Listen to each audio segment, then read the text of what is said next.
Good evening, everyone. Welcome to the celebration of life for Steve Kirk. Everybody have a seat if you want to sit down, or you can stand. And please welcome, she did a whole lot of work to put all of this together so that we can honor Kirkie, Mary Kirkpatrick.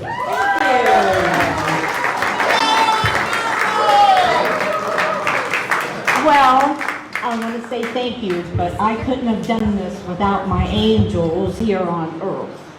So I would like to very much thank our daughter, Amy, and I'd like to thank my friend Mel of 55 years, but I should have never said that,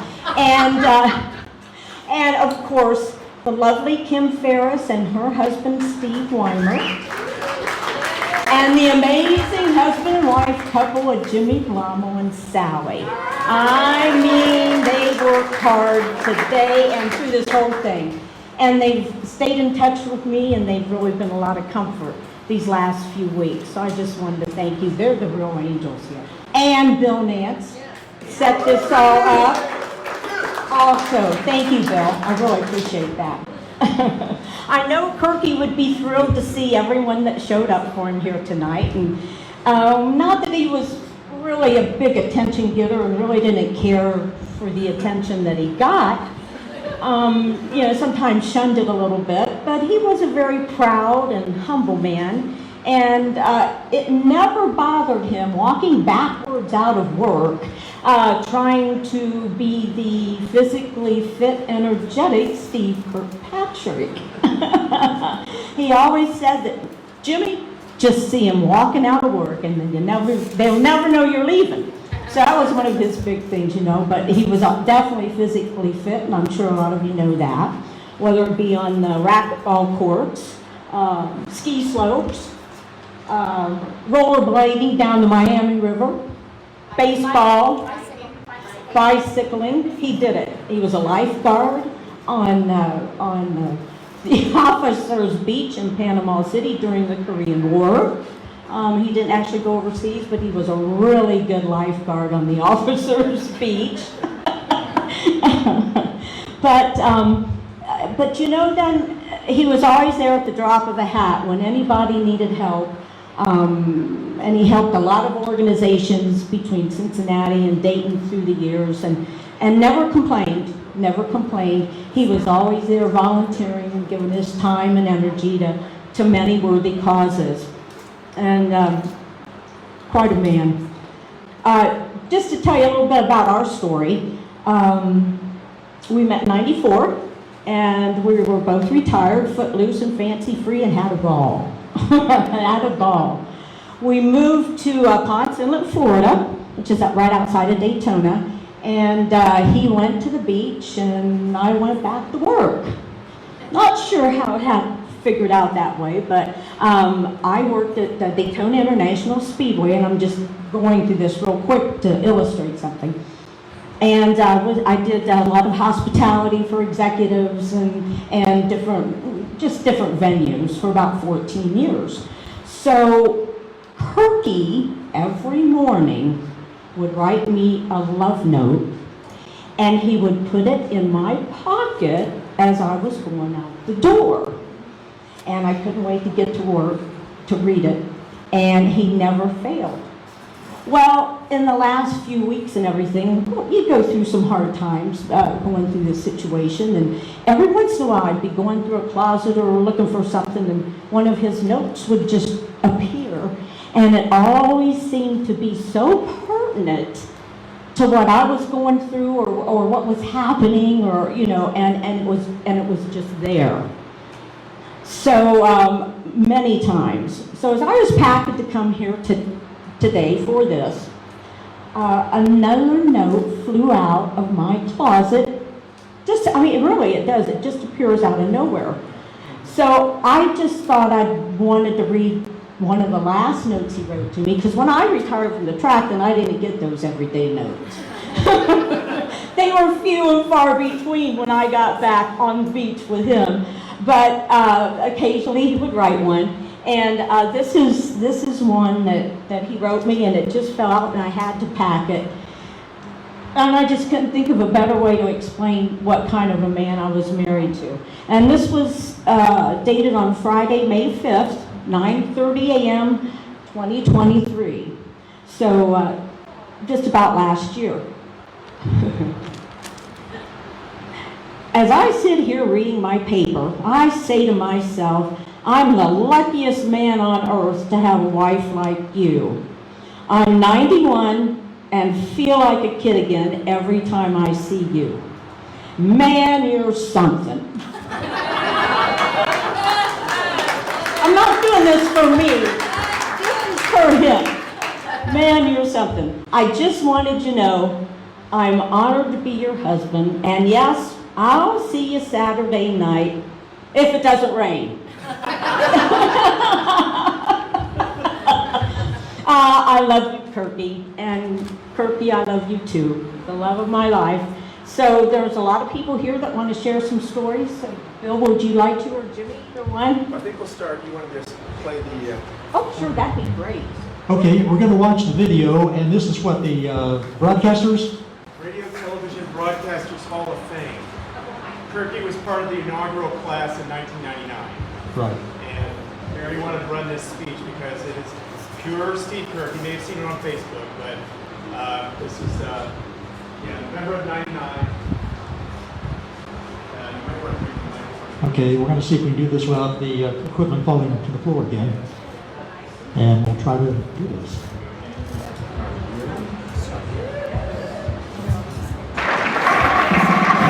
Ladies and gentlemen, our next presenter, Jim Blamo.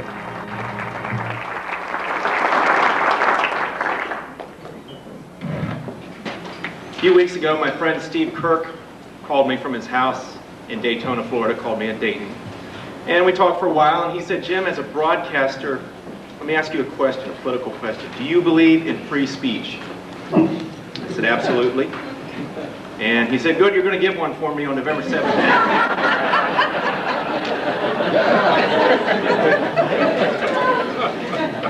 To be truthful, the young Steve Kirkpatrick of Holyoke, Massachusetts did not plan on becoming a radio disc jockey. He set his sights on a career in Major League Baseball. After serving our country in the Air Force, he became a relief pitcher for the minor league ball club in the Alabama-Florida League. I believe it was for the Washington Senators. But during that time, Steve threw his arm out and his baseball career was over. Now he had to make a living using another part of his body. Not his brain, but his mouth. He went to work at his first radio job in Belpre, Ohio, and he was also a booth announcer at a television station in West Virginia. Excuse me. Before long, his gift of gab landed him a job as the morning and afternoon man at WCOL in Columbus, and he tells me he was #1 in both time slots. That's right, Jimmy. I wasn't even there. They didn't keep records back then, so From there he went to WSAI in Cincinnati to host their morning show. In 1964, he and 4 other disc jockeys at the station decided to pool their money and bring the Beatles to town. Now, he would have made money on the show, except that the DJs forgot to pay taxes on their earnings that night, and after paying their delinquent taxes, Steve lost money on the show. Undaunted, Kirkie and another concert promoter decided to try their luck again in 1966 and bring the Beatles to Cincinnati's Crosley Field. But this was a star-crossed affair as well. First, the reaction from John Lennon's infamous remarks about Jesus Christ and the Beatles slowed ticket sales, and then poor weather conditions forced a rain date that doubled their expenses because they had to rent the park again and pay for security and so forth. And Steve Kirk has said, sometimes proudly, time and time again, that he is the only concert promoter in history to lose money on the Beatles twice. That's right, Jimmy. At that time, he was no longer working at WSAI, so on the advice of a friend, he applied for a job opening at WING in Dayton. This meant an hour's drive north every day, but figuring the job would only last about 6 months, he accepted their offer. He stayed at Wing for the next 25 years, until his retirement in 1991. You could say that Steve's success has been his zany antics on the air. You could say it was the goofy characters like Walter the Poet or the pranks and the telephone put-ons that he mastered so well. Steve would tell you his secret to longevity is to always walk like you're in a hurry, avoid meetings, and drink 2 scotch and sodas every day. But the truth of the matter is, Steve Kirk lasted in this business because he was himself on the air. He didn't lose his head in the business because he had a life outside of the studio. He couldn't tell you what label the coaster's recorded on or which Chuck Berry record made it to #1. The man could read a racing form better than he could read an arbitrage. He talked about what people were talking about, and when he didn't know about something, he wasn't afraid to ask. He was never a prima donna. He never snubbed you on the street or in a restaurant. He was good to listeners, and he only charged fellow employees 1% over prime when you borrowed money for the Coke machine. He is still the most recognizable name in Dayton broadcasting, with the exception of Phil, 10 years after his retirement. But even in those days, when his name ruled the air, his feet were planted firmly on the ground. Now let's take a listen to Steve Kirk, then and now. Music lovin' Steve Kirk. Hiya, gang, Kirkie here. W-I-N-G. Gee, I'm having trouble with this darn equipment here. Hey, Harry the engineer. Come on over here, Harry. Hey, oh, Hey, Wes. give me those wires Hold here. on to that. Okay, I can hold on Hold on to that. Okay. Oh, goodness, your eyes are swollen. My horse, Steve-O.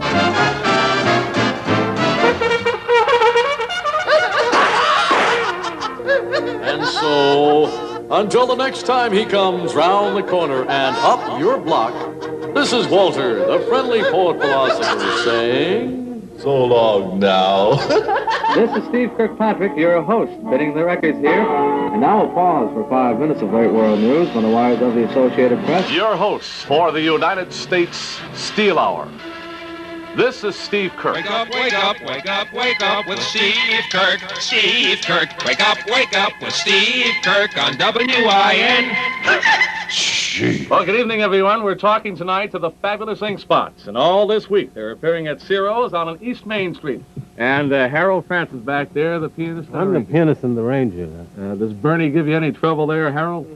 Not too much. His strings just get out of tune every now and then. Crazy jokes and nutty folks and good old Steve Kirkie on WING Radio. Hey, Mr. Kirk. Oh, thank goodness. Here's the doctor. Yeah, Doc. We've done some extensive testing. Yeah, Doc. And we found that you've got a cold. A what? A cold. A cold? Mm-hmm. Well, I knew that when I came in here. That'll be $62. $62? Please pay up. For a cold? Pay the nurse up front. Hey, I tell you what, Doc. Boy, I feel better already. I think I'll go out and do a couple of miles running. Where are you going? Come back here. Hey, Doc, I'll tell you what, Hey. Doc. Yeah. Where are you going? Wait, Doc, try and catch me in the morning in the Kirkie Show. Hey. W-I-N-G. Let's welcome into the Radio Television Broadcasters Hall of Fame 1999 inductee, Steve Kirk. Bill, can you imagine listening to that crap? You know, things are not right. This is a true story. I drove up from Daytona Beach, Bill, and I just got engaged to this gorgeous woman. And I said, you're going to meet all kinds of talent in Akron on Sunday night. And it took us 3 days to get up here. And each mile going north, she started getting sicker and sicker. Now, we're staying at a 5-star motel, the Super 8. So I go to take a shower and I come out and she's got the flu. Right now, she's in a motel room, seriously, at Super 8, waiting for me to tell her all about Phil and the gang here.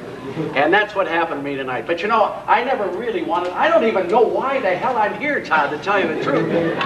I never wanted even to get on the radio. I wanted to become a cop. Now,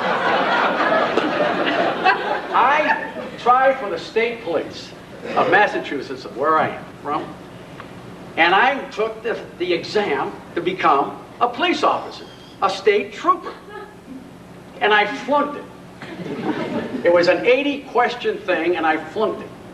My aunt, Mary Kirkpatrick, was head of the state police women in Massachusetts. And she said, Steve, take the exam again, Bill.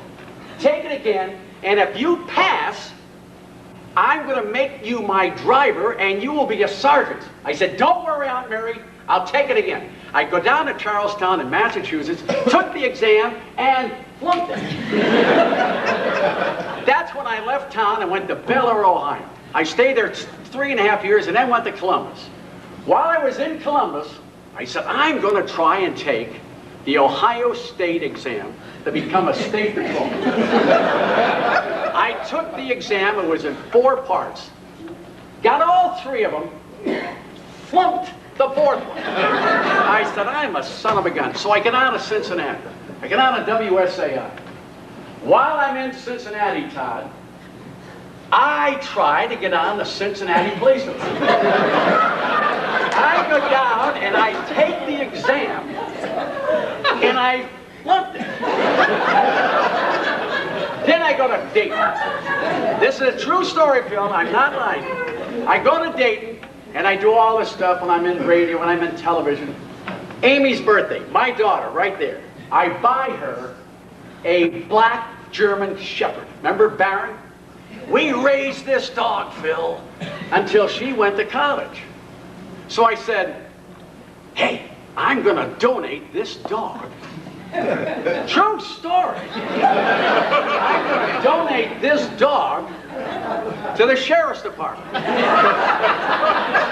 The Sheriff's Department came out, Baron gets in the car, and out they go. I said, boy, we got rid of that dog. A half hour later, am I not kidding? A half hour later, Phil, the sheriff's car comes down the driveway. I said, oh boy, good news, they took old Baron. Baron hops out of the car, and the sheriff says, your dog flunked the exam. I said, what happened to the dog? We shot a gun in the air, and he scooted for the woods. Good night, everybody, and thank you very much.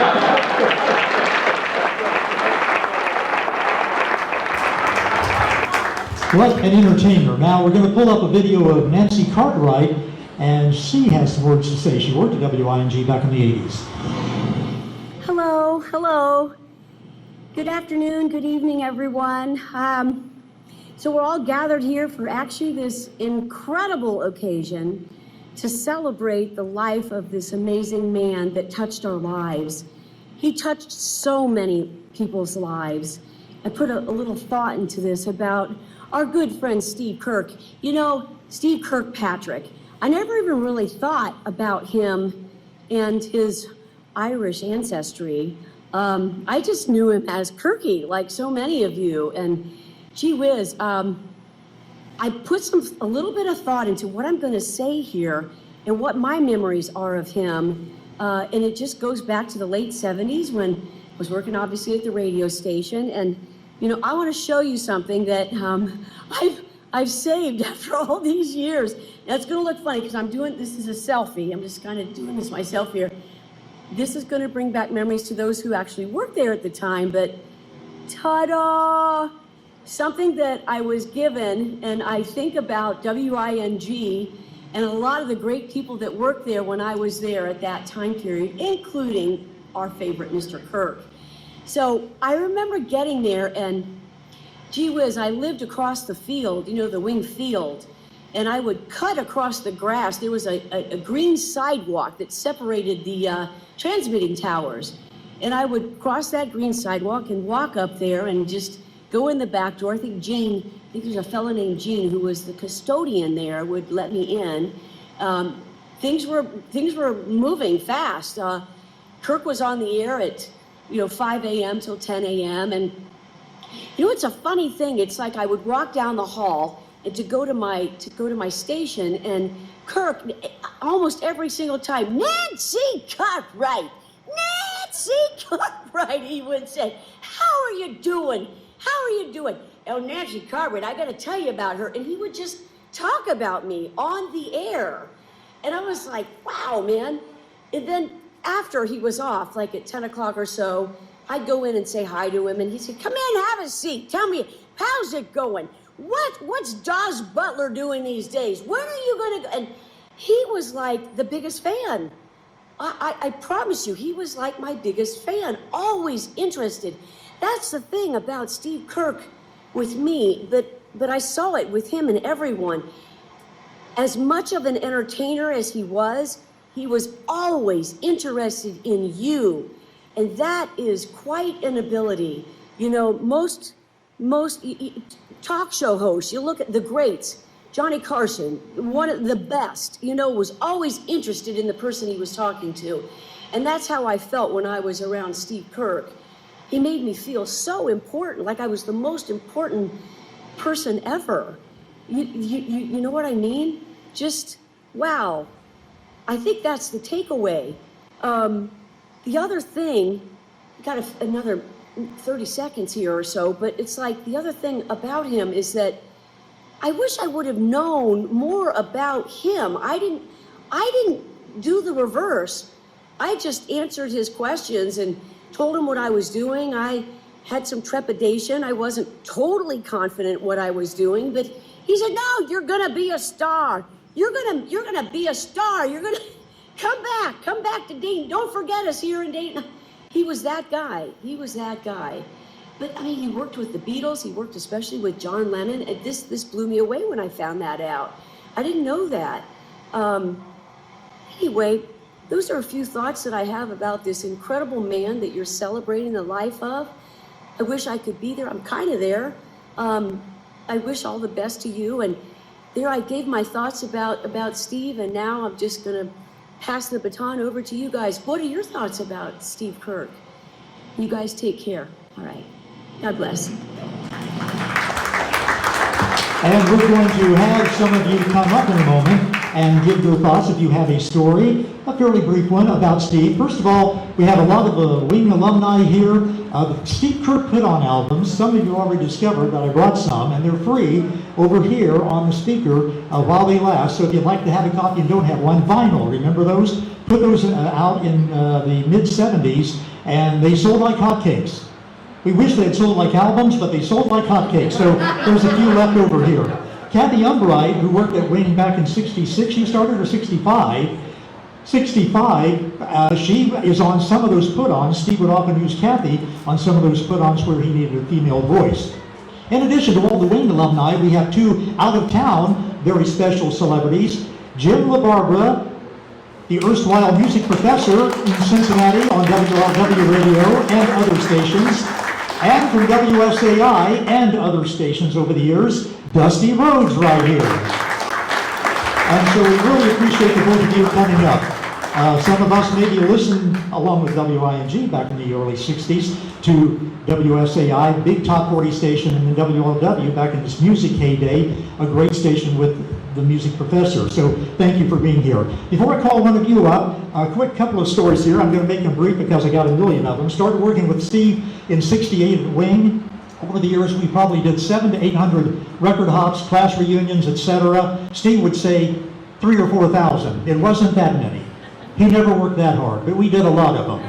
And we started working together back when his daughter Amy was 4 years old, and I babysat for her and her sister. So that was fun. Steve was the best man at my wedding. So he comes over to our house the afternoon. I got the tuxedo for him. I had to pay for it and everything. So I got the tuxedo for him, and he was all set to put it on. Nice black tuxedo. But the shoes didn't come with the tuxedo. He was wearing brown shoes. So the ultimate picture, Steve Kirk, black tuxedo, brown shoes. That would be Steve. One time we were doing a record hop, I think up in Versailles, Ohio, a Friday night after the football game or whatever, 10 till midnight, and the kids just wanted to dance to slow songs. They didn't want to hear anything fast, slow songs. And Steve probably didn't get a nap that day, maybe. He'd been up since 4 in the morning or earlier, 3:30. So he said to me, "Hey, my boy, I'm going to go over here and sit down, just take it easy for a few minutes, keep the music going. They want to hear slow stuff, that's fine." So I'm playing the slow music. A couple of minutes, I look over, and he's sound asleep. Probably the only DJ to ever fall asleep at a record hop. Then there was a video on here back in 1968. Steve fought a lion when the station was downtown on First Street, the Talbot Tower. In the showcase window all week long was a real tiger or lion from the Cincinnati Zoo. People saw that and thought, Steve's going to be out here on the sidewalk Friday morning wrestling this lion. No, not hardly. The lion was me in a lion suit. And so Roy Dittman, the news director, came out with a microphone on the sidewalk, did a live report. And the funny thing was, this is the Steve Kirk toupee era, when he was wearing a toupee. And he told me ahead of time, he said, my boy, when we're out there tangling with each other, watch the hair, watch the toupee, don't pull it off. So we tangled a while, I get scared, run down the street, around Ludlow Street. Kirk goes back inside, he won the so-called wrestling match. So Steve Kirk, very, very unique. Who has a story about Steve? Come on up and we'll share the mic with Dusty Rose. Thank you. I remember two things specifically about Steve. When I first met him, he told me that he pitched for the Washington Senators, and Ted Williams hit the longest home run of his career off one of his pitches. I believed it for about a year and a half, and I finally got the baseball abstract. And I said one day, Steve, your name isn't in here. Well, he said they left it out. So he was a great guy and a great colleague. It was fun to work with him. The other thing I remember about Steve, and you may not know this, but Bobby Vinton was in town. And he had a couple hits, Blue on Blue and Blue Velvet. Steve actually suggested that he record the old Vaughn Monroe song, There I've Said It Again. Bobby Vinton did. It went to #1. It was Steve's suggestion, so we called him Steve Kirk, the song suggester, from that point on. It's good to be with you and remember this great guy. Thank you. Thank you, Dusty. I never knew that about the Bobby Vinton song. That was a big hit back in '64-ish. Yep. Yeah. Yep. Okay, who's next? Come up and tell a story about Steve. Okay, Jim LaBarbera. I'm trying to think the first time I met Steve. It must have been at a Reds baseball game, and then after that, I can remember being at Reds baseball games, and Steve had those glasses with his name on the side of his glasses, and I could be as far away as that door, and he'd go, Jimmy, Jimmy, Jimmy, and he'd scream my name out. That was Steve Kirk, and I made the dumbest thing I ever did was I left WLW for 9 months. It's like having a baby. In December of 1971. So 72, I started in Denver on a radio station. And I knew that Steve did very, very well with exactly what you're giving out these albums, with the put on phone calls. And I was doing a morning show in Denver. And I needed another shtick to do, plus the music professor stuff to interview John Denver and people. So Steve was generous enough, spent a whole week with me. Every night for a week, we went to Jerry Scarletta's Italian Inn downtown. And he showed me the rudiments of doing a put on bit on the radio. It was very complicated. But I went to Denver and did that, did one every day, Monday through Friday for 9 months, and then came back to WLW. I never did it on WLW. But there's a picture of us, Steve and I, at Miami Valley Gaming. On a Thursday night, I would do a show, a disc jockey show. It was only on the radio inside the Racino at Miami Valley. And we did exactly what you guys have been talking about. And we talked about there, the guy losing money. And he said, you know, when he did that first show, Dusty and the guys were involved. Dusty went to CKLW, Skinny Bobby's down in Atlanta. And he was stuck with, true story, he was stuck with the bill for like $5,000. That's how much he made. So he had to pay the tax on that. And I said, you gotta be kidding me. He said, no, I did.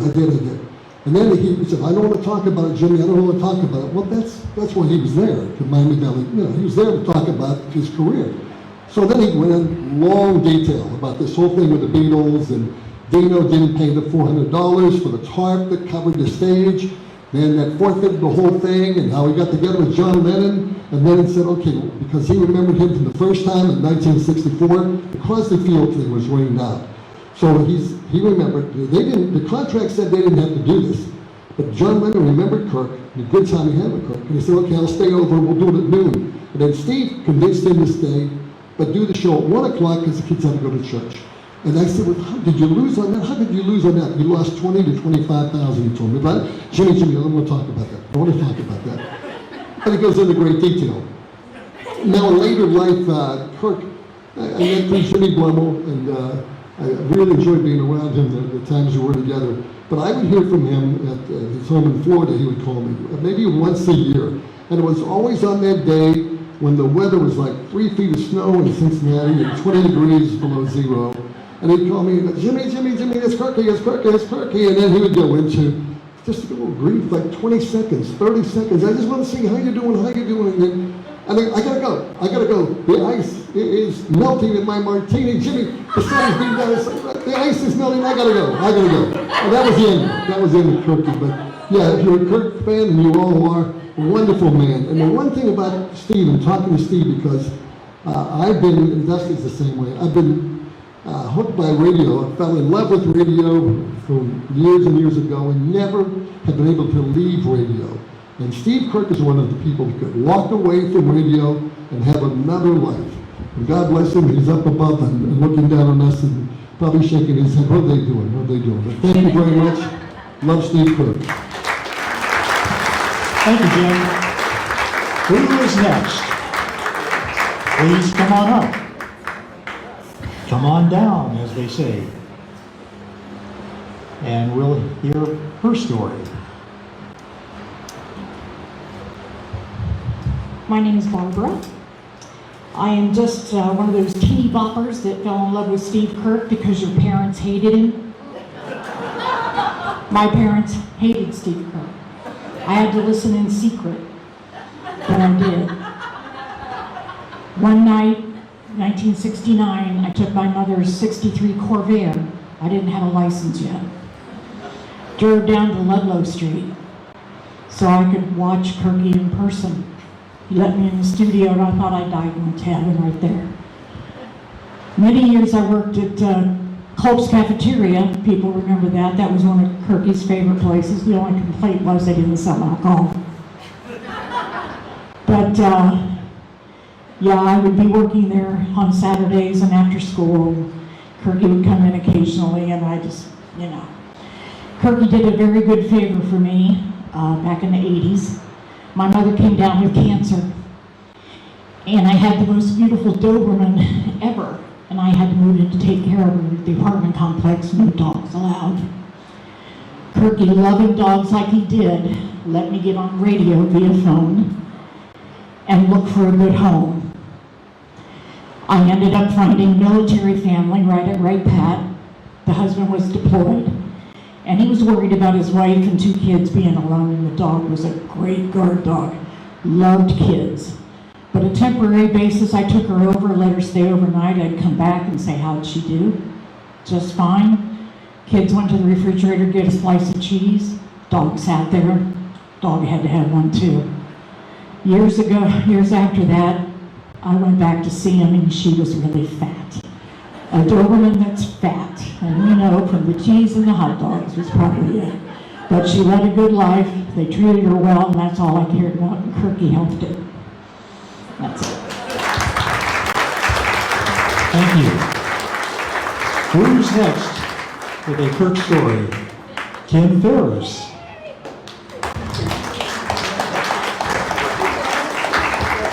First off, thank you all for being here tonight. This is such a great crowd, and as I think Jim said, why are they doing this? Because he was that kind of a guy. Now, I'll tell you, I was one of those groupies that grew up listening to Kirkie and then went away to college, and when I came back was lucky enough to get hired by George Weimer for my first job at WING, but I really wasn't at WING. I was taping reel-to-reels tapes for our FM station, which was an automated, beautiful music station. And so I was sitting in this little studio all day recording music, and the one person that would come in to talk to me every day was Kirkie. And just like Nancy was saying, he would come in, he'd go, Kathy, how you doing? And I would say, Mr. Kirk, I'm doing really, really well. He'd say, great, keep it up, and then he would leave. And this went on and on and on. Well, it happened that there was one night that there was no one to do the overnight shift on WING on a Sunday night going into a Monday morning. And so they asked me if I wanted to do it, and I was beside myself. I mean, this was the radio station I grew up listening to, and now all of a sudden, I was going to be on that radio station, and I knew my mom and dad would be listening, and that would probably be about it. Because, you know, it was the overnight shift, although it was so much fun. And then it dawned on me that when Kirkie came in, he always wanted to talk to the overnight person, and he thought my name was Kathy. And so I spent the rest of the night trying to figure out what I was going to say to him and how I was going to explain that my name wasn't Kathy, but he had been calling me that for almost a year. So he comes in, and the first thing he said to me was, pardon my language, Jesus Christ, who turned off all the lights? Well, Clay the Cooker Collins did Jazzistically Speaking before midnight, and he always had the lights off because that got him in the jazz mood. Well, when I walked in at midnight, I didn't know any different, so I just kept the lights off all night. So he turns on all the lights, and he goes, you gonna stick around and talk to me? And I said, yeah, I'd like to, but I said, I do have to tell you one thing. And he goes, yeah, what is it? And I said, I just want to let you know my name is Kim. And he goes, well, why'd you change it? So that was my introduction with Kirkie, and from then on, we had this long-standing joke of him always forgetting my name. And then we talk about him being a cheapskate. Mr. Bennett decided to get us new vending machines because he didn't like the vending machines that we had in the basement. So we got these really fancy ones, but they cost a dime more to get something out. So I always brought my quarter so that I could have a Coca-Cola at some point during the day. And I didn't have an extra dime because now it was 35 cents. So I went upstairs and I said, hey, Kurt, do you have a dime? He goes, yeah, he'll charge you. You know, you're gonna have to pay interest. And I said, okay. So he gets out this little piece of paper and he writes down Kim Ferris, 10 cents, and then writes the date. And he gives me 10 cents. And I was like, thank you. So I went home the next day, you know, I grabbed my dime and I come back in and I went up and I said, hey, Kirk, here's the 10 cents I owe you. And he goes, hold on a minute. And he gets out his billfold, pulls out the piece of paper and rips it up. So those are my stories about Kirk. Vintage Steve Kirk. Who else? Come on now. And while we're coming up, oh, here's something you maybe didn't know yesterday about the Steve Kirk dollar bill that got signed by all the Beatles, 1966. They were in a room by themselves. Steve wanted their autograph. He only had money on him, a dollar bill or two.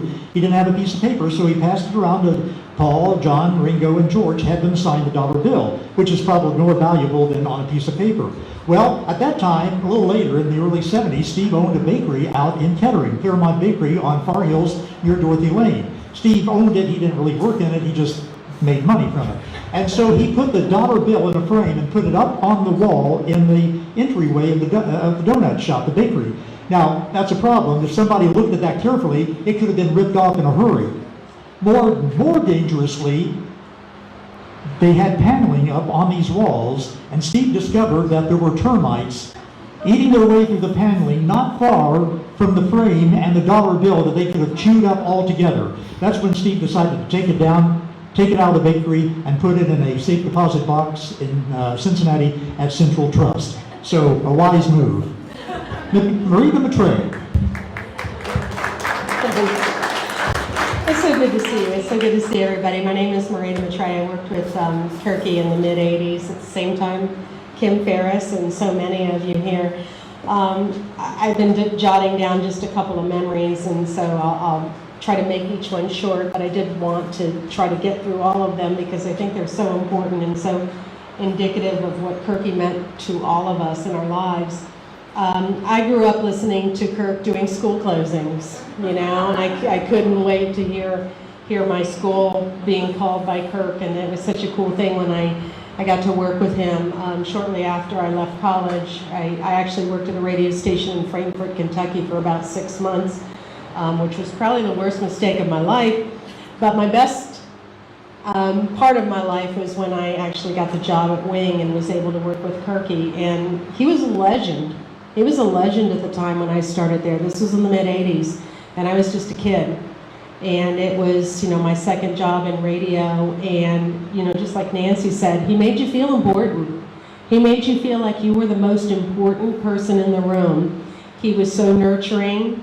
He was so wonderful. I mean, we had so many great memories together. And he fixed me up with a stalker. I remember that.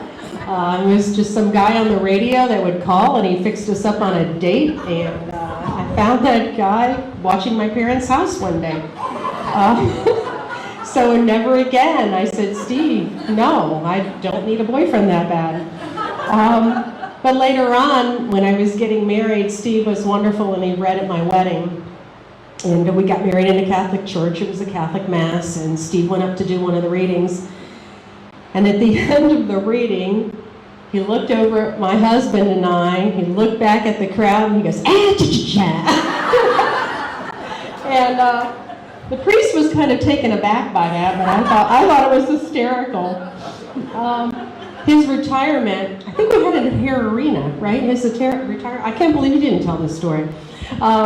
His retirement at Hare Arena, he was given a chair. The chair that he would sit in while he was on the air. So here's Kirkie, and he gets this old broken down chair, right, for this big retirement. Here he is, this legend in broadcasting, and he gets a chair. So in true Kirkie fashion, he's like looking under the chair, pulling it out, trying to look at it. He's like, I'm looking for the check.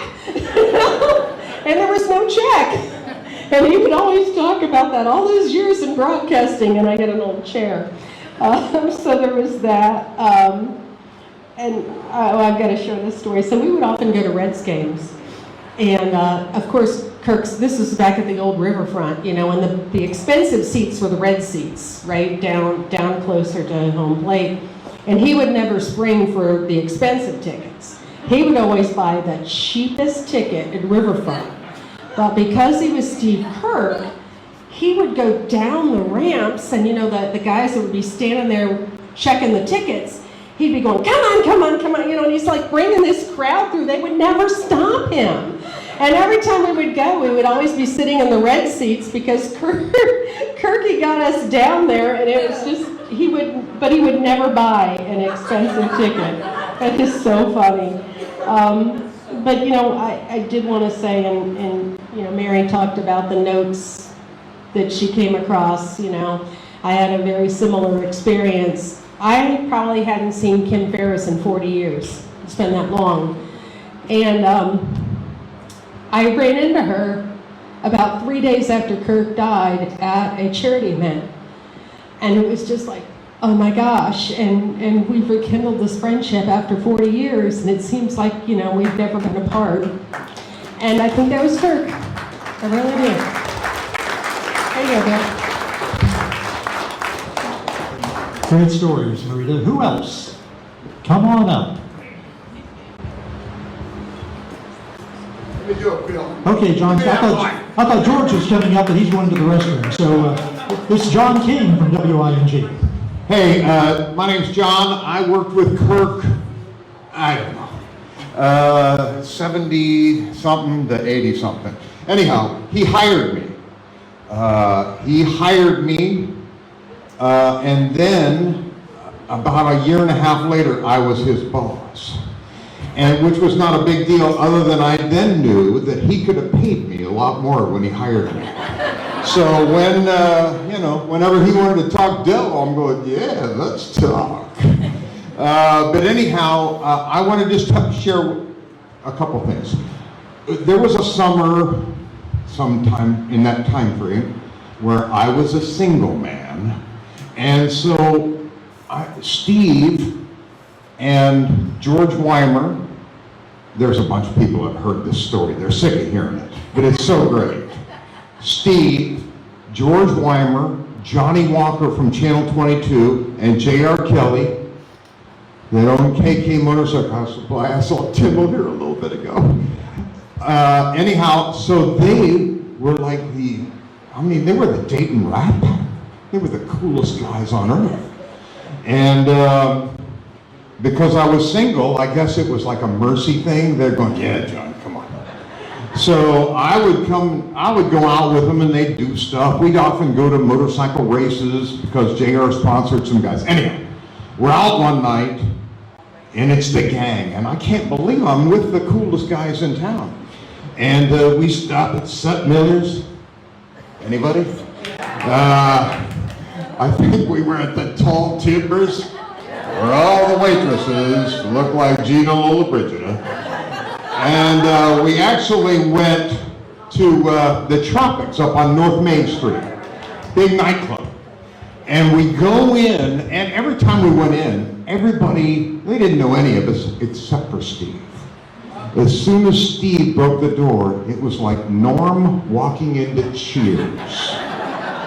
Kirkie! Ow! You know, that sort of thing. So anyhow, I'm just going to tell you, we go into the Tropics, Kirkie! The whole bar's just packed, and they're just all yelling at him, and he's going, now gang, you're not going to make Kirkie pay for anything, are you? I miss my friend.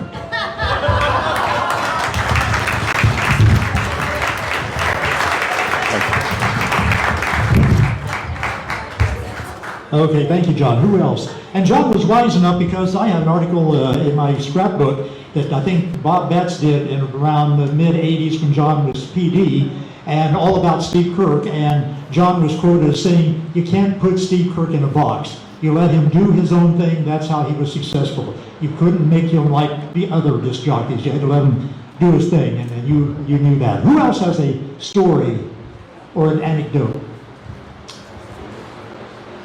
Kevin, come on over. Thank you, buddy.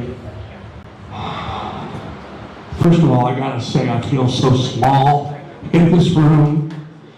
I was a kid, about 10, maybe 11 years old. Just a kid who had got bitten by the radio bug at a very early age. And my dad used to take me in the summertime down to work with him. He worked at John Hancock Mutual Life Insurance Company over on Jefferson Street. And he would turn me loose in downtown Dayton. Back then you could do that. But anyway, long story short, he knew where I was going. I was headed right over to 128 West 1st Street because I'd been taken through the station by Mr. Bennett on a Saturday morning and on my 10th birthday. So one summer I'm sitting in the lobby there looking through the window at Steve on the air, and about maybe 9:40, 9:45 he comes out of the studio with a box in his hand, and he walks over to me, and the very first thing that Steve Kirk ever said to me was, "Here, kid, have a donut." Thank you very much, Mr. Kirk. So fast forward many more years, I get a phone call while I'm working at a radio station over in Richmond, Indiana. And it's a friend of mine from school who I knew was working at Wing. And he says, "Hey, we got a 7 to midnight position open. Are you interested?" I think I broke every speed law in the state of Ohio getting over to 717 East David Road. And so then they hired me on the spot, and about 2 weeks later, on a Saturday morning, there I am sitting there with my headphones on, reached for the mic switch, and this kid that had dreamed of this all of his life. Oldies 1410 WING. Good morning, it's Jason Roberts, whatever time it was. And I couldn't believe it. I'm like hearing myself on my headphones going, is it possible this could be true? And I worked there 4 years. And Great Trails then sent me to Columbus, to WCOL, and I worked for them until after they sold the place with Nationwide Communications, and my career took off. Now I'm in year 50. And all because of a guy who gave a kid a donut back when he was 10 years old. You guys are the giants of this industry, and I am in awe of you all, and to be here is, remembering a guy that I used to see every morning walking in the studio, Jason, my boy. By the way, one last story. I understand what John King was talking about. I went to the Rolling Stones concert in Cincinnati with Kirk. I had a date, and it was the same thing. Everybody within 10 miles was coming up, Kirkie, how are you? Nice to see you. And I'm like, well, so this is what it's like being a star. So, you know, thank you for allowing me to be here, and God bless you all. And I'm on my way over here tonight, and my GPS took me all the way down David Road. And I started thinking to myself, this was deliberate, wasn't it? So thank you all very, very much. Thank you, Jason. Who is next? Come on up, and we have time for a few more stories. You do? Okay. Come on up. By the way, this is, I just happen to think this is very fitting to have this at this particular time, because 2024 marks the 100th anniversary of WING going on the air back in 1924. Different call letters back then, but 100 years for WING, and 25 of those, quarter of those, Steve Kirk made it what it is and was. Hi there, my name is April. I met Steve at he was emceeing. They were giving away gifts. I can't remember what it was. I believe Johnny Walker was there. But they had a box up there for us to put our names in for a gift. So I walked up and put my name and phone number in there, hopefully to win the gift. And he grabbed my piece of paper and put it in his pocket. Well, before I knew it, he was calling me, and we started dating, and we got engaged. And because of Steve, I've ran over 30 full marathons. He actually finished a marathon in DC, and that's what prompted me to run marathons. Because of Steve, my son, Greg Hildebrand, got a full ride at Ohio State in basketball, 6'4", left-handed guard. Because Steve was such an encourager, and he's just a great man. And he was the voice of the Dayton Bombers, and that was incredible, fun. And I was just so glad he was a light in my life.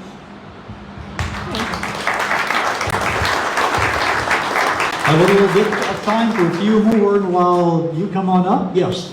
Another interesting footnote, John Alexander is here this evening. He was at WING 2 times in the 60s, came back in the 80s. Now, John Alexander's story is he worked overnight. The night that Steve Kirk came in that morning at 5 a.m., John opened the door for Steve down at the Talbot Tower to let him in. I guess Steve didn't have a key yet. 25 years later, John wasn't at the station, but Steve asked him to come back to hold the door open for him as he left on that last day, Labor Day of 1991. So you were there at the start and at the end as a doorman. Carlton the doorman, there you go.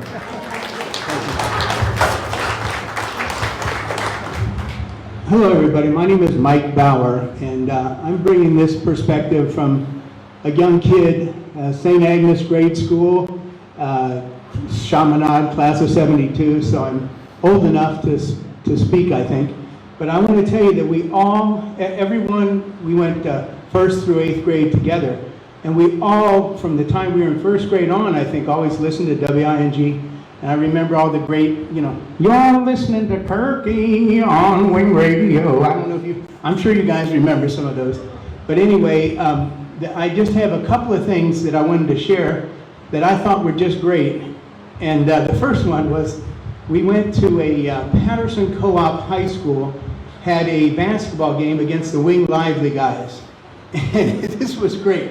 But Kirkie got the ball more or less at half court over kind of near the sideline, and he took he made a strange face to it, took a hook shot, and it goes right in. And the place went wild. It was really just a classic, you know, wow, look at that guy. And the other thing, which I don't want to, I hope you guys can take this in the spirit that it's intended. And I hope this isn't, I mean, he was a wild guy, which in my opinion is what makes, you know, what shows character and what we need more of today instead of all the political correctness. But a good friend of mine was a member of the Dayton Ski Club. And I guess they took a charter flight out to somewhere, maybe Banff or somewhere, I don't recall where, but somewhere out west coast.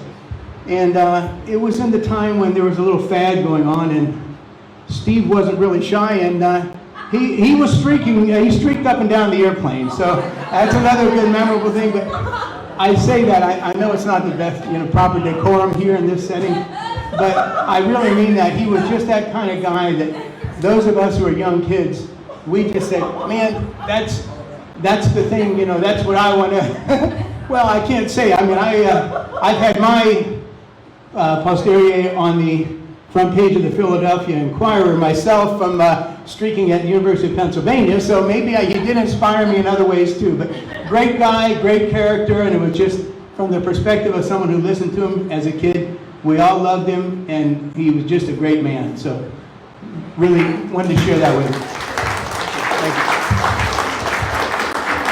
Rock City down in Chattanooga has something they call C7 states with a big telescope.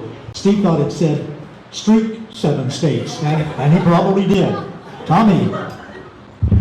Thank you so much, Bill. Hi, everybody. I'm Tom Collins. I had the pleasure to work with Steve and many of these. I mean, really, Jason did it great when he said we're in awe with all these great talent. This is the way radio used to be.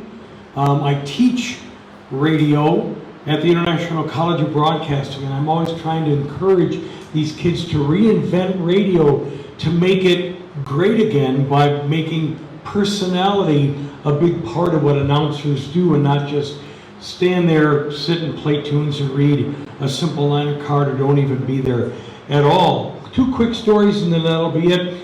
The International College of Broadcasting, when it first started, way back when it was called the International Broadcasting School, people like Wade Hoyt and Steve Kirk were guys that were hired by Don Gingrich, paid money to go into people's homes with kids that wanted to get into radio, and they were paid a good chunk of change to talk to these kids and talk about getting into a career in radio, which really helped the college grow, because you had people like that coming into your home in the evening after listening to them on the radio or otherwise. So it was great. And then the last part was that when I moved here from the Twin Cities back in the 80s, I put together with another guy a group called Shaboom. And then we used to travel all over the United States and do stuff like that. But when we got started, Steve was really interested in what we were doing. So one morning he goes, come into the studio. So we got the other guys all together, and 3 of us joined me, and we were all 4, and we sat around a couple of microphones in the studio and sang a cappella songs like Shaboom and Little Darlin' and other stuff. And we owe it to Steve that really got our name out in the Miami Valley area, that helped us to get a lot of gigs. And from there, we traveled all over the country, did cruise ships. I still owe my 10% check from all those years, but he was wonderful. So great memories. I want to say thank you for those of you that are listeners that came out and remember us and Stephen and WIG in the day. Those, you know what, that'll be the memories that keep radio people alive, not what it is today, but what it was back then. So thank you. Thank you, Tom. Anybody else? Lorraine. Hi, my name's Lorraine, and he was talking about the International School of Broadcasting, and back when Don Gingrich he's the founder, was the founder and the president, and I attended it because I was inspired by Steve Kirk to go on radio, and I listened to him like crazy when I was growing up. I graduated in '76, so that tells you the years I was listening, and I'll never forget how he did the Toll Timbers commercials. I always felt like he was salivating all over the microphone when he when he did it, he did a great job. And, but I was interviewed by Steve for a position. And before I went to the interview, this was in the late 70s, my mother said, who was deaf in one ear, she said, I bet you he's deaf because he yells on the radio all the time. And I, told her when I got home, no, he's not deaf, Mom, he's fine, he's great, he's wonderful. I really had a good time talking to him, but I got a chance to tell him that he was the inspiration for me to go into radio. And after I graduated from International School of Broadcasting, I got my FCC third-class license way up in Detroit, back when it was required. And 2 weeks later, I had a job. I was a disc jockey on Top 40, 2 different stations. My air name was Crazy Kathy Kristen, or Crazy KK, and I created different characters, and I had quite a following. It was fun because I listened to Steve and I wanted to do crazy stuff on the air, and he was a real inspiration. So and I've worked with Bill too for several years later. Didn't do as much crazy stuff, but but great memories, great memories. Thanks for Steve. Okay, thanks, Lorraine. A few more minutes, and come on up, please. Great stories. This could all make a fantastic book. The Life and Times of Steve Kirk.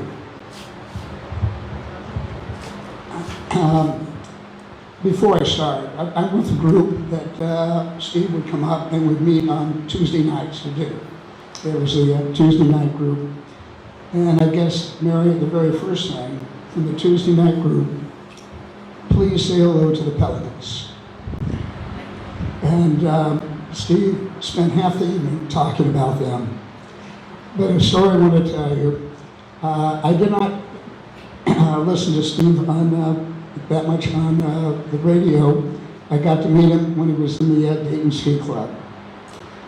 But he would come up and we would have a meeting on Tuesdays.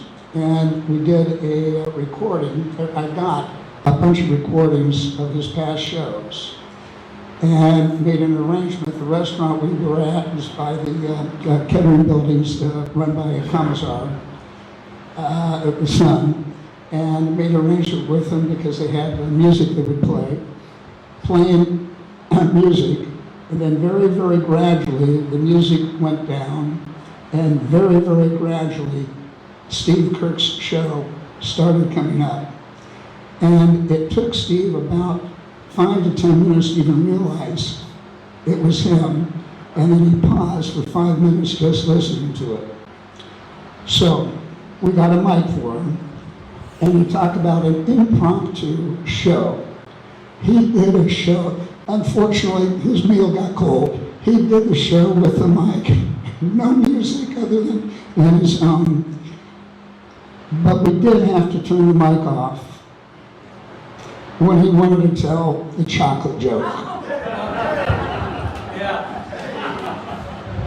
Okay, thank you. Any others? Got a few more minutes, so please share your story as well. Of course, one of the classic jokes he told was the parrot story, the parrot joke. Just classic all the way. All right, go ahead. Hi, my name is Liv Wagner. I always listened to Kirk in the morning and thought he was crazy. But then I met him because I was a member of Ski Club. My first Western trip was the infamous Kirk International Streaker. And at that point in time, I don't know if you remember, he had about 3 or 4 colors of hair at that point, so he looked like a pinto pony. But we skied on a number of trips later on. That one was to Banff. We went to Steamboat. There we had a great snowball fight. And that was the first time that he and Bob Miller, a very good friend of ours, took over the local Lapper ski bar and did the famous chocolate joke. And I'll tell you, you've heard that, but it became a tradition that every time went someplace, Bob and Steve would do the chocolate joke.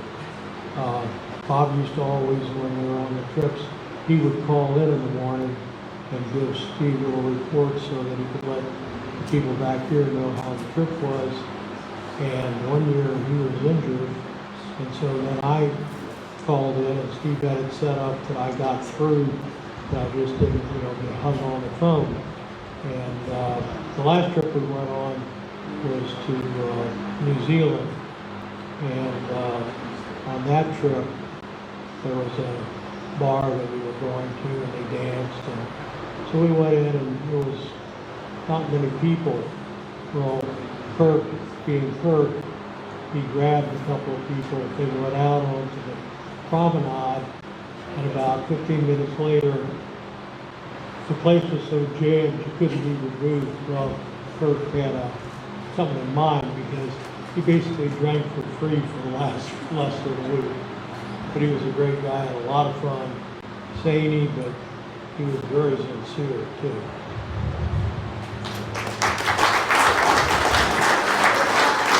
Time for maybe one or two more. So, who is next? You got it. Bill, would you mention that we're going to have a toast and that anyone who would like some wine for the toast? And then we also have scotch. Have a what? And we also have scotch for toast. Okay, wine you can have for the toast, or scotch, and we're going to do that in just a few minutes. And Mary will be up here to kind of lead us in that, I think, right? Here is someone. Okay. Jim Manley. Good to see you. Hi. I'm Jim Manley. I worked with Lou M. for a period of time at WHIO. Hello, Kevin. And there's two stories. One that rang so true when I was at WBZI and went to WONE. I was a morning guy, and when you showed up at the telethon with Johnny Walker every year, you knew you weren't that upper echelon because you were in the back row of the phones, and the lights would go out, but you still had to stay and answer the phones. So you knew that you were working your way up. I got done with my segment, got done, and Kirk came over and said, "Jimmy, my boy, yeah, I listened to you the other day. You had a phone call and you did this bit," and he was just all over it. And I thought, he's on the same time that I am, but he listened. And he was very gracious and was just was a wonderful soul, just to give a kid who was getting a start in Dayton broadcasting kind of a leg up. And so that I'll never forget. And on his last day, I worked with Lou at WHIO, and I said to Lou, "We're going over to say goodbye to Kirk." Well, in those days, if you were the star that Lou M. and Steve Kirk were, you didn't share airtime with the other. And Lou said, no, we're not going over.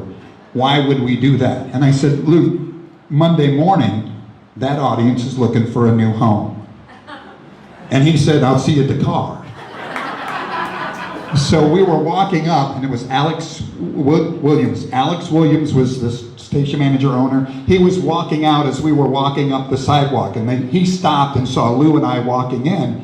And he said, "Lou, Jim, what are you guys doing?" I said, "Well, rumor is you're auditioning for a morning show." He wasn't. Lou and Steve filled the last hour up, and Steve was as gracious a man as there ever was. So in honor of him, I think we're about to do a toast, I think, are you not? So with that, salute to all the folks who were kind to the guys coming up, and hell yeah for Steve. Thanks, okay, thank you, Jim. And one more story before the toast. Well, the first time I met Jim was when he and Lou came over on Kirkie's final broadcast there, and let me tell you, Kirkie was ecstatic about that. He talked about that long afterward, how honored he was that Lou M. and Jim Manley came over to see them. Interesting story about that, when Nancy was talking about how Kirkie would listen to people. He was very focused on you. You know, he knew it was always, you know, like Jim always knew, it was about the listener. You know, what did they want to hear? And Kirkie and I we would meet at the Golden Nugget Pancake House. All right, it's just me, so no one wants to see that. But you know, even after he retired, we'd still meet at the Golden Nugget. And he called me up one day, the night before, and he said, "Hey, do you mind if Lou M joins us?" I'm like, "Not at all." You know, this was right after Lou's wife had passed, and he called Kirkie. He says, you know what? We were never allowed to hang out at a non-sanctioned event. This was the first time the two of them just hung out for fun. And I'm sitting there at the Golden Nugget Pancake House. There's Kirkie to my side and Lou on the other side. But the thing was, Kirkie was so intent on every story that Lou told. Lou had gobs of great stories about spring training trips and things like that. And he let Lou be Lou, and that's just the way Kirkie was. He let you be the star. So thank you to all of you stars who came out today.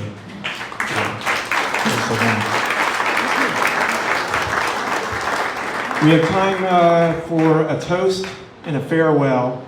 So if anybody wants to grab a little shot glass, you don't have to, or if you want to take what water you're drinking now, we'll do a quick toast and a farewell.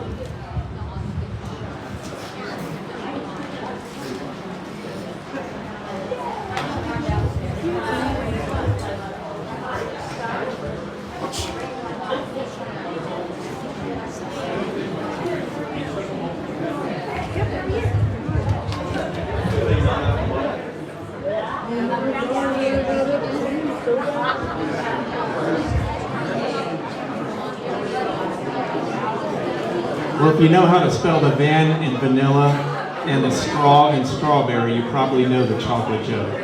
But if you haven't heard it, we can tell it to you in private.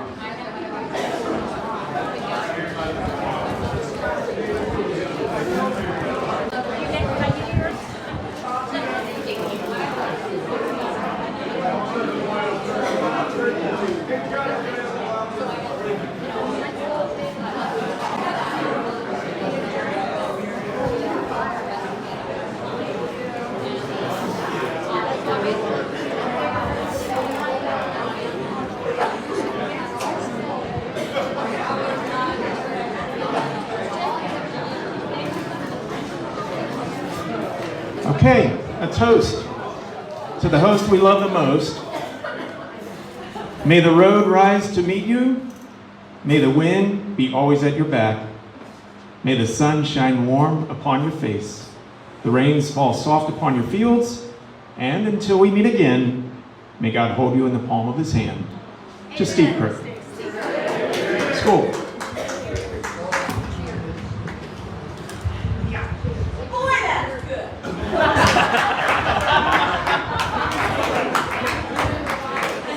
Mary, would you like to come up and say a few parting words? Mary? No, I just want to thank everybody. It's been really nice turnout. I know it's so colorful.